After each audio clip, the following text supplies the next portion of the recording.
అయితే అన్న ఇప్పుడు గేమ్ చేంజర్ గురించి కూడా త్రిబుల్ ఆర్ తర్వాత నుంచి ఎన్టీఆర్ గారి ఫ్యాన్స్ అలాగే రామ్ చరణ్ గారి ఫ్యాన్స్ ఎప్పుడు వస్తాయి సినిమాలు నెక్స్ట్ ఎప్పుడు వస్తాయని వెయిట్ చేశారు. గేమ్ చేంజర్ కూడా కొన్ని క్లిప్స్లో అలా అలా చూసినప్పుడు కూడా ఫ్యాన్స్ అందరూ కూడా వెయిట్ చేస్తున్నారు అప్డేట్స్ ఎప్పుడు వస్తాయని. మీరు ఎలా ఉండబోతుంది అంటారు? అది కూడా డైరెక్టర్ శంకర్ గారి డైరెక్షన్లో సినిమా అంటే. శంకర్ గారు అంటే నాకు ఫస్ట్ ఆయన నెంబర్ ఆఫ్ మూవీ చేశాడు. బట్ నాకు బాగా గుర్తొచ్చే సినిమా నాకు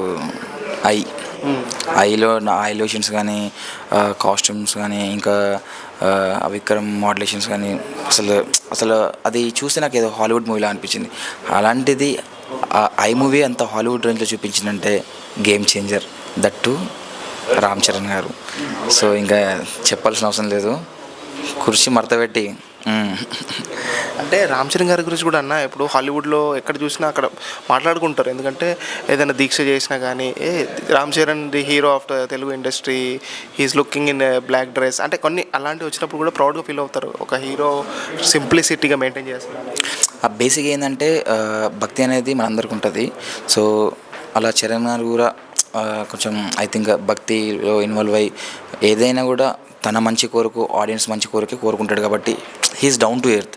సో మన ఫ్యామిలీ బాగుండాలి, నన్ను ప్రేమించే అభిమానులు బాగుండాలి, నా కుటుంబం బాగుండాలని చెప్పి అదొక తెలియని భక్తి అనుకుంటా. సో ఆబ్వియస్లీ భక్తి అనేది అందరికి ఉంటుంది, నీకుంటుంది, నాకుంటుంది, ఈవెన్ చూసే ఆడియన్స్ కూడా ఉంటుంది. ఏదైనా అందరి మంచి కోసం తను ఆ దీక్ష తీసుకోవడం నాకు నచ్చింది. అట్లా వెయిట్ చేస్తున్నారు అంటే ఒక ఛాన్స్ వస్తే రామ్ చరణ్ గారితో లేదా ఎన్టీఆర్ గారితో యాక్ట్ చేయడం లేదా సినిమాలో రోల్ వస్తే చాలా అనేది అంటే ఉన్నాయి డ్రీమ్స్.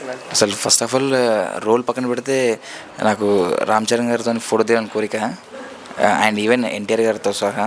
బట్ అది నాకు ఇప్పటివరకు కుదరలేదు. సో నాకు రామ్ చరణ్ గారి పక్కన అంబ్రెల్లా పట్టుకొని నిల్చోమని నేను నిల్చుంటాను. అండ్ ఎన్టీఆర్ గారికి అసిస్టెంట్గా చేయమని చేస్తాను.